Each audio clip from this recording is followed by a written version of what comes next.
I'm going to talk now to a guy who's near the top of my list of lawmakers that I am following. Because to me, he sounds serious about going after the crooks on Wall Street. There he is. That's United States Senator Ted Kaufman, Democrat of Delaware. Here's a quote that I read to you yesterday, by the way. Let me read that to you again. We must identify, prosecute, and send to prison the participants in those markets who broke the law. Their fraudulent conduct has severely damaged our economy, caused devastating and sustained harm to countless hardworking Americans, and contributed to the widespread view that Wall Street does not play by the same rules as Main Street. Sounds like many of the tweets that you guys sent me on a daily basis. All right, I want to welcome now Senator Kaufman, and I also want to welcome back Jessica Yellen. She's gonna jump in here in just a moment. Senator, thanks for being with us, sir. Hey, thanks for having me, Rick. All right. You say people should go to prison. Yes. My question is, who? And let me be a little more specific, right? I mean, how about this guy? How about Dick Fuld? He's the former CEO of Lehman Brothers. Yeah. Let me read you this quote from the bankruptcy court investigator Anton Valukas, which I'm sure you've read of or heard of. This is from a report unsealed last Thursday. Quote, Lehman Brothers executives engaged in conduct ranging from serious errors of business judgment to actionable balance sheet manipulation. Actionable balance sheet manipulation. So that to me means they cooked the books. Should Dick Fuld go to prison? Well, Rick, you know, that is not for me to say. What I did and what I'm doing is making sure we got the FBI and the prosecutors to go after these things. We had a bill with Senator Leahy and Senator Grassley last year to put over $175 million into getting these guys, and they're going after them. And we had a set of hearings just about 2 months ago where I had the head of the Department of Justice Criminal Division, Lanny Brewer, the head of the SEC Enforcement Division, Bob Kazumi, and plus Kevin from FBI. And we went over exactly who we're looking for. And what's been described here is exactly Can you name names? Can you name names for us? I can't name names because they're all in that process. What about these guys? What about the finance chiefs for these companies? In fact, I looked them up. Chris O'Meara, Aaron Callan, Ian Lowett. These are Lehman finance. They knew what was going on inside these companies, and yet they continue to tell their investors something totally different. That's fraud, isn't it? Yeah. Well, it sure sounds like fraud to me, but this is up to them to decide. What I did say to them and what we talked about in the hearing, what they said is, we're not going to focus on the little guys. We're not going after the mortgage brokers and things like this. This is totally about going for the people on Wall Street who are responsible for this. And we're going after them, and we're going to get them. And one advice I give to anybody on Wall Street that was involved in this, turn yourself in to the Securities and Exchange Commission of the Department of Justice, because we're going to get you. Better to get in there first, because as you know, Rick, these are very complex cases to bring. See, the best thing you have is whistleblowers and people that get in early. So those that get in early get the best deal. Those that get later, it's a different story. That's interesting. You've just made some news here. A U.S. senator is on the record telling the folks on Wall Street to literally turn themselves in at this point. I understand when you told me a little while ago, like, look, you don't have jurisdiction over these guys. You're a U.S. senator. I'll tell you somebody you do have jurisdiction over, though. You got jurisdiction over Timothy Geithner. As Treasury Secretary, he's answerable to your oversight. So let me be very direct with you, sir. Sure. The Valukas report says that the New York Fed, then headed by Timothy Geithner, none other than, became so utterly convinced that Lehman Brothers was headed for a collapse that literally it stopped lending it money.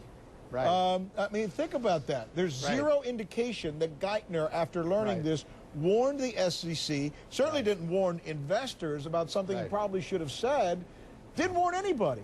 I mean, what do you make of that? Well, first off, I am not on the committee that oversees that. That's the banking committee that oversees Geithner. But no, I think all these things have to be looked at in terms of what went on. I mean, if you read Andrew Ross Sorkin's book on Too Big to Fail, there was a lot of things in there that, you know, cause you real concern. And that's what I called the attention of the head of the Criminal Division at the Justice Department and the head of the Securities and Exchange Enforcement Division. We got to go out and get those guys. Now, you know, Rick, it's very hard. These guys are very smart. What Kazumi said, which I talked about in my speeches when he was there, is these are not like drug dealers. These guys, like, lay the defense at the time they're doing it. So and not only that, they can get the very best lawyers. Now, so what you need to do, well, what you need to do is then you need to get them to release the emails, the phone Right. records, the Right. meeting notes, Right. everything regarding Right. Geithner, what he knew, what he didn't know, Right. about Lehman Brothers and Stearns before these things. Is that within your purview? Can you do that? Absolutely. No. I have said to the Justice Department and the SEC that that's what they should be looking into, and I assume that's what we're doing. But people are still innocent until proven guilty, and we still have to have them go out and actually do the work. My job as a legislator is to make sure they have the resources. That's what I did. Second thing is, Rick, some of these things, because of influence over the years, should be crimes, but are not.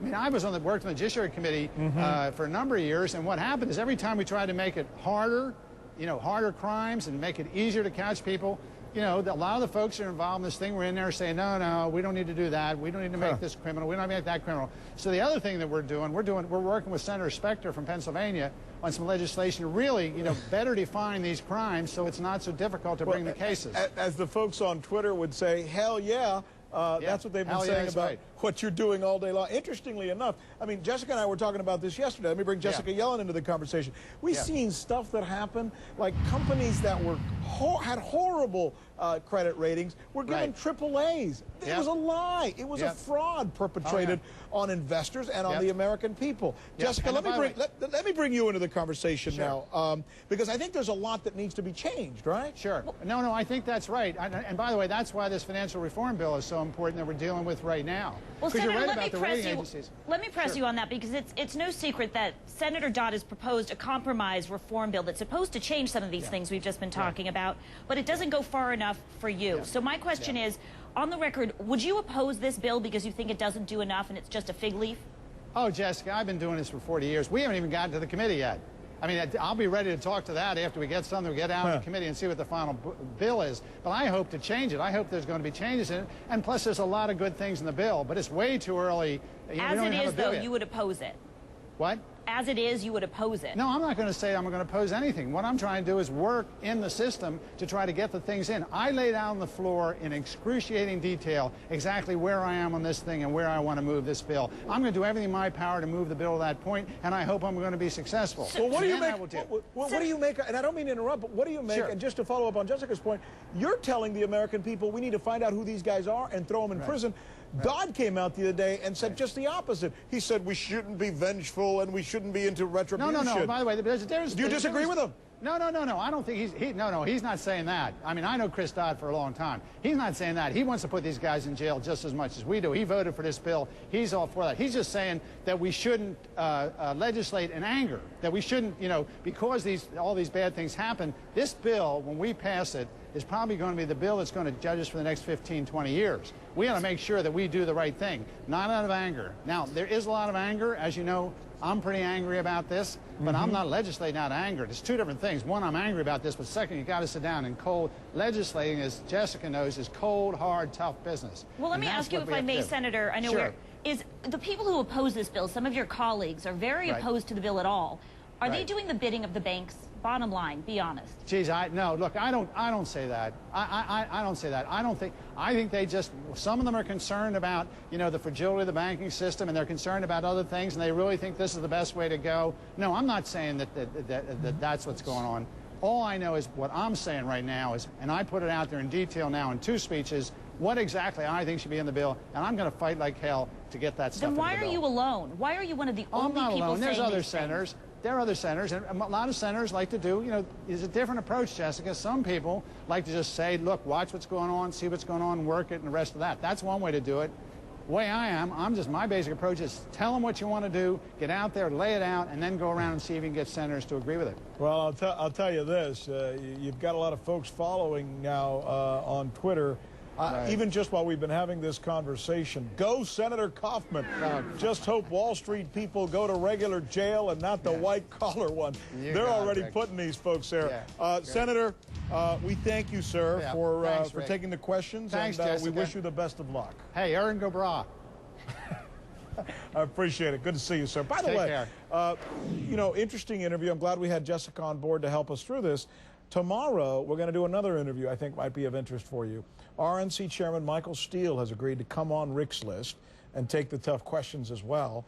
And we're going to do that with him tomorrow starting at 3:30. So Michael Steele tomorrow right here on Rick's list, and obviously we will then put it on our blog so you can see it, as we will this interview that just concluded. Here, take a look at this.